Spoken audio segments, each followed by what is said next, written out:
తెలుగు రాష్ట్రాల్లో భానుడి ప్రతాపం మొదలైంది. రెండు రాష్ట్రాల్లో కూడా ఎండవేడి రాజుకుంటోంది. ఒక్కపోత ప్రజలకు ఊపిరానిట్టం లేదు. రానున్న రోజుల్లో ఉష్ణోగ్రతలు మరింత పెరుగుతాయన్న వాతావరణ కేంద్ర హెచ్చరికలు రెండు రాష్ట్రాల ప్రజలు కూడా కలవరపెడుతున్నాయి. ఏపీలో 127 మండలాల్లో వడగాలులు వీస్తాయని వాతావరణ శాఖ హెచ్చరించింది. కొన్ని జిల్లాల్లో 45 డిగ్రీలకు పైగా ఉష్ణోగ్రతలు నమోదయ్యే అవకాశం ఉంది. ప్రజలు అప్రమత్తంగా ఉండాలని అధికారులు సూచిస్తున్నారు.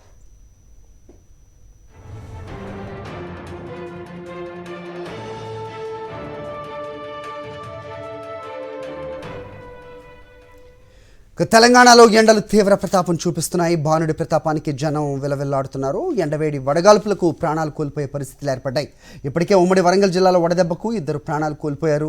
2-3 రోజుల నుంచి ఉష్ణోగ్రతలు క్రమంగా పెరుగుతుండటంతో ప్రజలు ఇల్లు విడిచి బయటికి వెళ్లాలంటే భయపడుతున్నారు. అత్యవసరమైతే తప్ప పగటిపూట బయటకు వెళ్లవద్దని అధికారులు సూచిస్తున్నారు. ఇదే విషయంపై సమాచారం మా ప్రతినిధి విజేందర్ రెడ్డి ఇస్తారు. విజేందర్,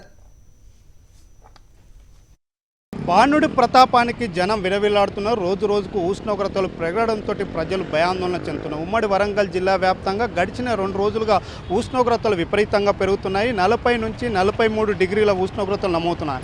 అత్యధికంగా భూపాలపల్లి, హనుమకొండ జిల్లాల్లో 43 డిగ్రీల ఉష్ణోగ్రతలు నమోదవుతున్నాయి.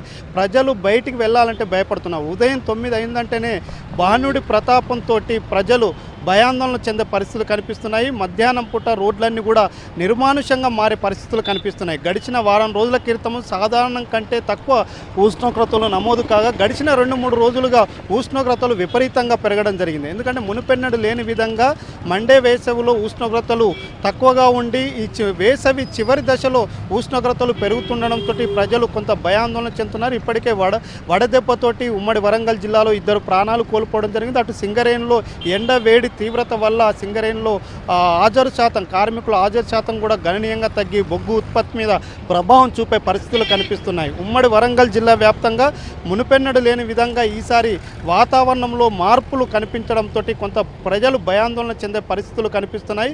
మధ్యాహ్నం పూట అత్యవసరం అయితే తప్ప ఎవరు బయటికి వెళ్ళొద్దనేది అటు డాక్టర్లు, అధికారులు సూచించడం జరుగుతుంది. ఎందుకంటే ఈ ఎండలు మంచివి కాదు. ఎందుకంటే వడదెబ్బతోటి పాటు ఈ అనారోగ్య సమస్యలు కూడా ఉత్పన్నయ్యే పరిస్థితి అనేది డాక్టర్లు సూచిస్తున్నారు.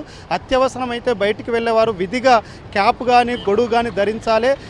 ఓఆర్ఎస్ ప్యాకెట్లను విధిగా వినియోగించాలని కూడా కోరుతున్నారు. ఎందుకంటే ఎండవేడి వల్ల చల్లని పానీయాలను ఆశ్రయిస్తూ సేవిస్తూ కొంతమంది అనారోగ్యం కూడా పాలయ్యే పరిస్థితులు కనిపిస్తున్నాయి. చల్లని ప్రదేశాలను ఆశ్రయించే పరిస్థితులు కనిపిస్తున్నాయి. మొత్తానికైతే మునుపెన్నడు లేని విధంగా ఎండలు ఉదయం 9 అయిందంటేనే విపరీతంగా ఉక్కపోతతో పాటు ఎండవేడి ఉండటంతో ప్రజలు బయటికి వెళ్ళాలంటే భయపడుతున్నారు. మధ్యాహ్నం పూట రోడ్లన్నీ నిర్మానుషంగా మారే పరిస్థితులు ఉన్నాయి. అత్యవసరం అయితే తప్ప అనవసరంగా ఎవరు బయటికి వెళ్ళొద్దనేది అటు డాక్టర్లు, అధికారులు సూచన జరుగుతుంది. వీడియో అమర్తో కరెస్పాండెంట్ విజేందర్ రెడ్డి, సాక్షి న్యూస్, వరంగల్.